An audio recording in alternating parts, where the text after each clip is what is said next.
Coucou à toutes, j'espère que vous allez bien. Donc aujourd'hui, on se retrouve dans une petite vidéo pour faire la différence entre la Distress Oxide et la Distress Ink. Donc qu'est-ce que pour moi il y a comme différence au niveau de la Distress Oxide et la Distress Ink? Et bien pour moi, il y a quand même beaucoup de différences.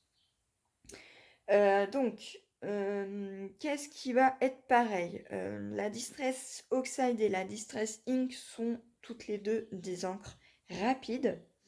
Elles sont également toutes les deux des couleurs aquarellables. Donc pour ceux et celles qui ont les oxydes, eh bien vous pouvez vous en servir pour l'aquarellable. Si vous avez des inks, vous allez pouvoir vous en servir aussi pour l'aquarelle. Elles sont toutes les deux aquarellables. Au niveau du prix, elles sont quasiment au même prix. La seule différence qu'il va y avoir au niveau du prix, c'est si on prend en individuel les mini pads. Donc la différence qu'il va y avoir entre la Oxide et la Ink, c'est que au niveau des Oxide, elles vont exister que sur des grands formats comme ceci, donc des grands pads. Alors que sur la Distress Ink, vous pouvez les avoir donc, dans des formats de grands pads, mais également sur des formats de petits pads. Donc les petits pads, vous allez pouvoir les avoir soit en individuel, ce qui va faire la différence au niveau du prix, mais vous pouvez aussi les avoir en lot de 4. Donc vous pouvez également les ranger dans une boîte donc, qui peut contenir 12 mini Distress vieillis. Voilà, donc là-dedans, vous pouvez en ranger 12. Moi, celles-ci, je les ai achetées en individuel. Mais vous pouvez les acheter en lot de 4. J'essaierai de vous mettre une photo quelque part par ici.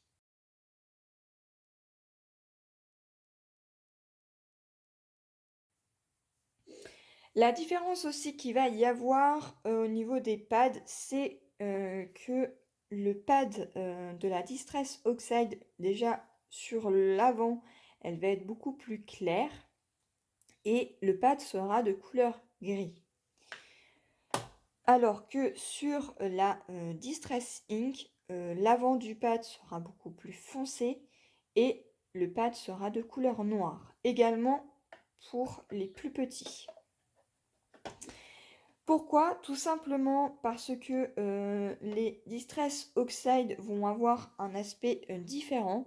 Tout simplement parce qu'elles vont être beaucoup plus crémeuses. Elles vont plus donner un aspect craie et de douceur.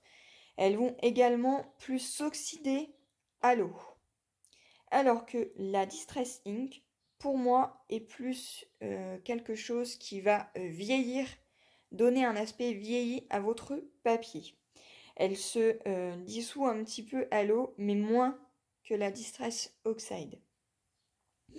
Vous pouvez également utiliser donc des bleeding tools. Voilà, donc vous en avez des rectangles, des ronds, et vous en avez également des plus petits que vous allez pouvoir vous servir avec les Distress Ink. J'essayerai de vous mettre des photos quelque part par ici.